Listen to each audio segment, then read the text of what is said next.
Hello, welcome to Top Stories this hour. President Bola Tinubu today, Wednesday, signed the National Anthem Bill 2024 into law. The bill seeks to reinstate the old anthem, Nigeria We Hail Thee. South Africans are voting in the most pivotal election since the racist system of apartheid ended in 1994, which could see the African National Congress lose its majority for the first time in 30 years. The Nigeria Football Federation has said the men's under-17 team, the Golden Eaglets, will not be at the 2025 under-17 AFCON in Ivory Coast and resultantly missed the 2025 under-17 World Cup in Qatar after failing to pick their ticket at the just concluded Wafu B tournament in Ghana. Welcome to News Hour, this hour with me, Chioma Victoremeka. President Bola Tinubu today, Wednesday, signed the National Anthem Bill 2024 into law. The bill seeks to reinstate the old anthem, Nigeria We Hail Thee. This was disclosed by the Senate President Godswill Akpabio during the joint plenary that Tinubu attended. The first and the final assent to the passage of the bill will bring about a shift from the now recognized "Arise, O compatriots." The bill was rapidly cleared by both the Senate and the House of Representatives. In a related development, President Bola Tinubu has arrived at the Abuja Metro Station for the presidential flag-off of the commercial operation of Abuja Light Rail.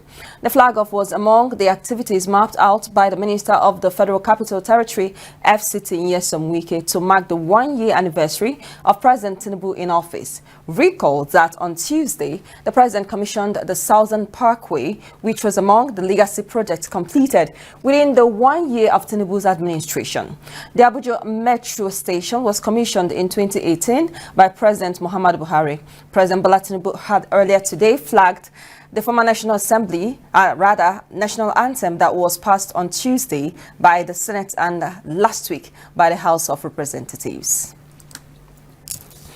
Away from that, the president of the Nigerian Bar Association, Mr. Yakubu Maikiu San, has strongly criticized the recent conflicting court orders concerning the stool of the Emir of Kano, describing the situation as a disgrace to the legal profession. In a statement issued on Wednesday, Maikiu expressed his dismay over the conduct of both counsel and judges involved in cases handled by the Federal High Court and the Kano State High Court, which he believes have exposed the legal profession to public ridicule and opprobrium.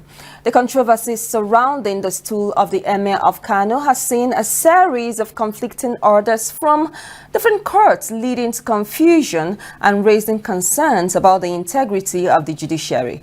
Maikiu further pointed out the need for an urgent review of the professional conduct of both the counsel and judges involved in these matters. He called for ethical and professional scrutiny to determine any culpability. The House of Representatives today, Wednesday, resolved to look into the circumstances that led to the recent sacking of about 600 staff members of the Central Bank of Nigeria.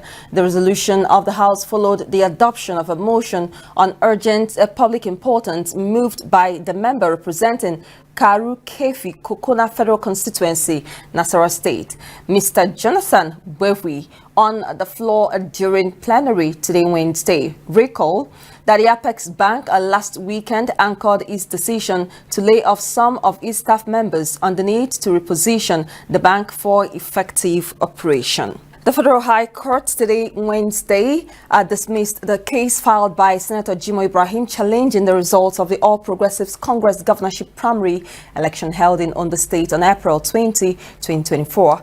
When the case was called up, Mr. Olakunle Lawal, representing the plaintiff, Senator Ibrahim, informed the court of a notice of withdrawal dated May 27, 2024, but filed on May 29, 2024. We're following up on this story and we'll keep updating you in our subsequent bulletins. Away from that, global unemployment is set to fall slightly this year, a United Nations agency said today, Wednesday, reversing its previous prediction of a rise while warning of slow progress on tackling inequalities. The International Labour Organization expects a global unemployment rate of 4.9% in 2024 after originally forecasting unemployment would rise rise to 5.2% this year from 5% in 2023. In a report, the Geneva-based UN agency forecast that the rate will stay at 4.9% in 2025. However, the ILO cautioned that inequalities in labor markets persist, with women in low-income countries particularly affected. The report found that 183 million people meet the definition of unemployed, meaning they are actively looking for work and are immediately available. But the number of people without a job who wanted to work stood at 402 million.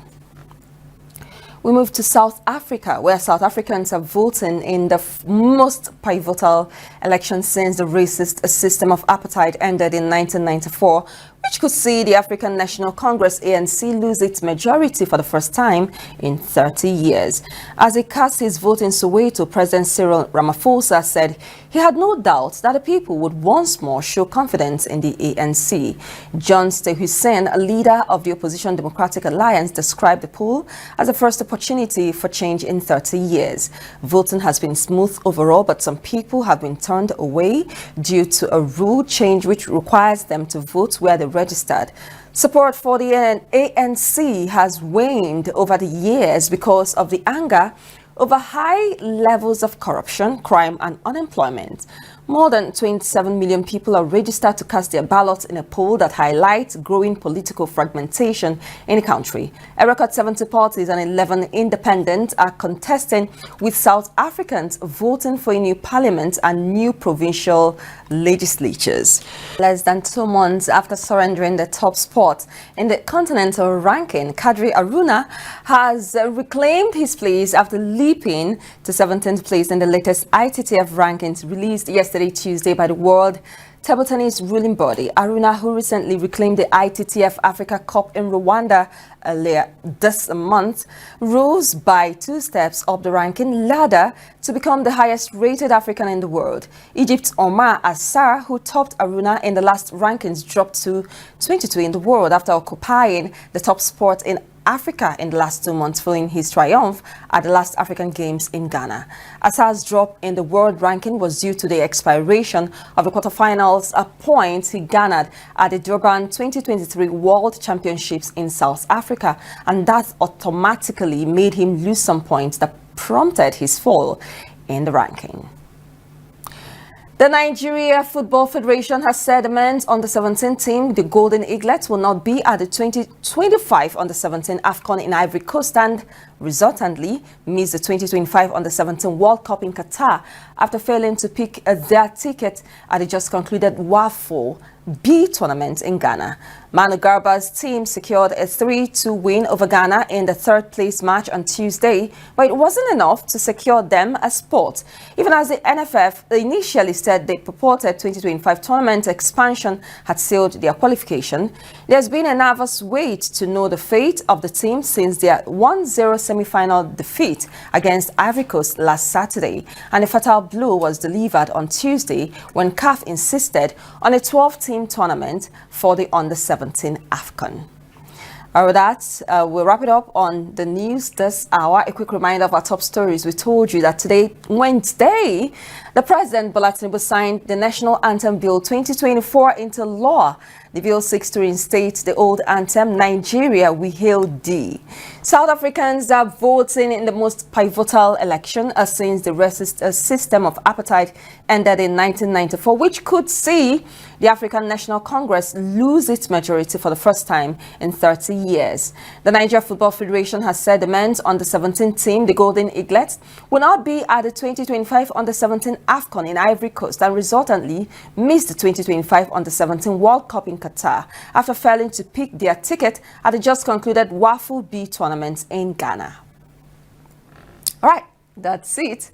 On News Hour this hour, on behalf of the entire editorial news and production crew, I am Chioma Victor. Remember, we have other news times. By 6 p.m. we'll have Igbo News, 8 p.m. and 10 p.m. respectively. Do well to join us at those times and stay with us. It is Wednesday. Ensure that you have a great midweek ahead of you. Be security conscious, be on the alert, and stay on the path of the law. Do have a great time. Bye-bye.